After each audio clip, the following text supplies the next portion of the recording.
Sometimes we say God is our Father so often that it almost becomes a phrase that we don't stop to think about. But Jesus meant for us to take that seriously. He wasn't just using a nice metaphor, he was describing reality. In Matthew 7:11, Jesus says, "If you, though you are evil, know how to give good gifts to your children, how much more will your Father in heaven give good gifts to those who ask him?" Think about that for a second. The God who made the stars, who spoke the universe into being, wants us to call him Father. That's not distant. That's close. That's family. Every time I think about how the God who created the universe is my daddy, I'm filled with awe. It feels as though the burdens on my shoulders are lifted. God is so great, powerful, and wise. There's nothing he cannot help me with. All my struggles in life must seem so trivial to him. I can picture the smile on his face when I come to him, worried about things that I feel like mountains to me, yet are so small in his eyes. I love what Leif Hetland said. "I'm just a little boy with a big daddy." I would change it to say, "I'm just a little girl with a big daddy." I remember a time in my life when things changed at my workplace, and I suddenly had a supervisor who knew nothing about technology.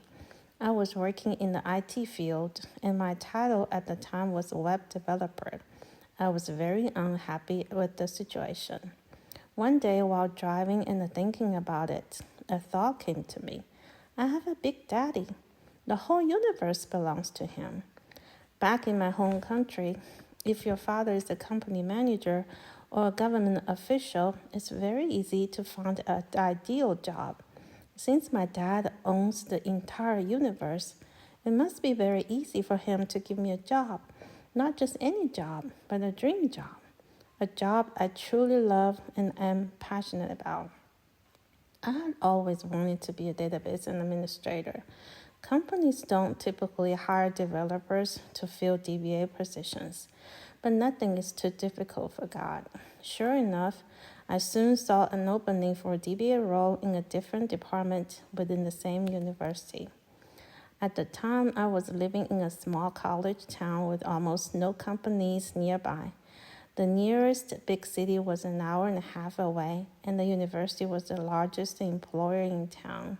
I had no connections there, and DBA positions were extremely rare across the entire university.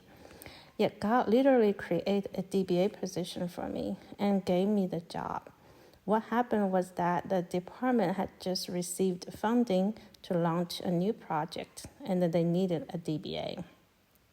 God is truly our Father. He's almighty, and nothing's too difficult for him. He is a good, good Father, not only providing what we need, but giving us more than we could ask or imagine. That's what a loving Father does for his beloved children. In today's scripture, Jesus compares his relationship with us to something we all understand, a father's relationship with his children. Here's the key. God isn't a ruler who tolerates us or a boss we're trying to impress. He's a father who actually delights in his children. He knows our need before we even ask. The challenge for us is to really believe it. Do I approach God in prayer as if he's truly my father? When I remember that he's my father, it changes how I pray. I don't have to beg, I don't have to perform. I can come with honesty, with trust, with childlike faith. So here's an invitation today. Live like you really have a Father in heaven. When you worry, remember you have a Father who provides. When you feel lonely, remember you have a Father who never leaves. When you pray, remember you're talking to your Father, not a stranger. Let's spend time with our loving Father and enjoy his presence and his love.